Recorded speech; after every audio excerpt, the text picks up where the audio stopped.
First Alert Weather is sponsored by the Cascades.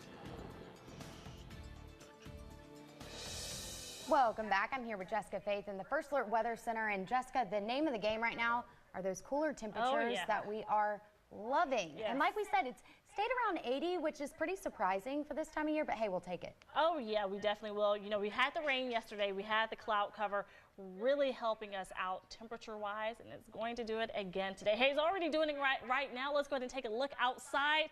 Those temperatures feeling nice and mild to get your day started. 72 in Tyler and Jacksonville also.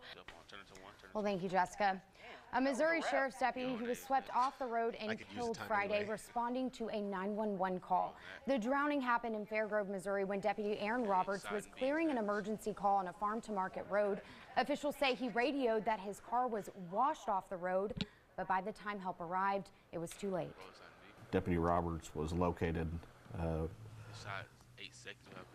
at his patrol car and was deceased. He was inside the vehicle. Saturday, a vigil was held in Springfield to honor the fallen officer.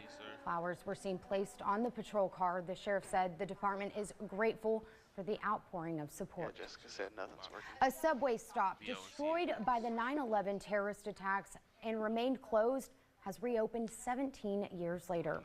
When the Twin Towers fell on September 11, 2001, they destroyed the Courant Street subway stop number 1. But on Saturday, cheers were heard as many gathered to honor the reopening of the station. The construction cost $181 million. It now features a mosaic of words from the Declaration of Independence. A family-owned business in Kilgore has a simple mission: serve the best tasting homemade ice cream. But for this family, it's not the ice cream that makes them stand out, it's how they make it. Our Kendall Turner explains how their secret lies within an antique John Deere engine. It's this morning's East Texas Weekend. All right, she's got so we make ice cream the old-fashioned way. Yep. Old Iron Creamery does not have an actual storefront, but they travel around East Texas to various festivals, and they're available for private parties. For more information on their schedule, be sure to download the East Texas Weekend app. It's free and loaded with fun local things to do, like a behind-the-scenes look at a brand new East Texas Adventure Park.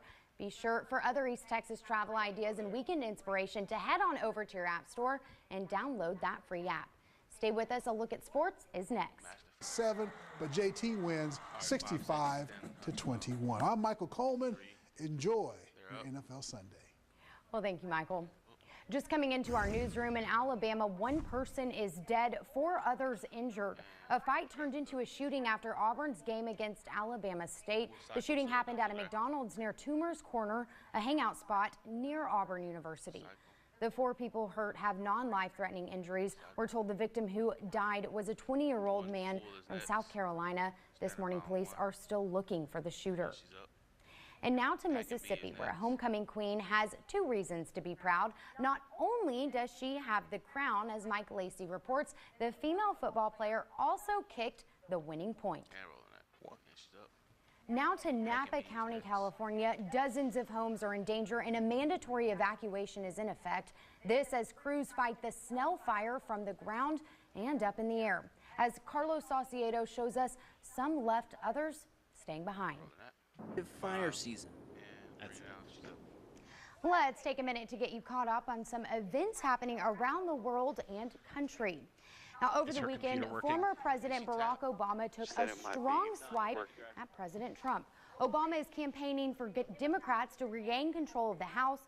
The former president never mentioned President Trump by name, but in a 20-minute speech in a battleground county of Southern California, he told listeners that the November election would give Americans, quote, a chance to restore some sanity in our politics. Moving on to a heated election in Sweden, general election polls opening today. Experts expect this to be one of the most unpredictable races in decades for the country. The topic at the center of the controversy, immigration. It's the first election since 2015 when the government allowed over 163,000 migrants into the country. Their population sits at just 10 million. And there's a high-tech device being used in the Pacific Ocean to clean plastic. A 2,000-foot floating boom is being towed from San Francisco to catch floating litter between California and Hawaii. Its main agenda item is addressing what's known as the Great Pacific Garbage Patch, an island of trash that's, get this, twice the size of Texas. If the device is successful, it could become a solution for the major problem of polluted oceans. That's a look at some of what we're following this morning. Now to weather. First Alert Weather is sponsored by 2, 1. Welcome back. The Southern Weekend explores food, fun, and travel in the South.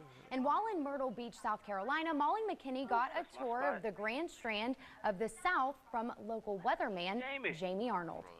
With its For more recipes, travel ideas, and weekend inspiration, be sure to head over to the KLTV or KTRE.com and click on the Southern Weekend tab on our homepage.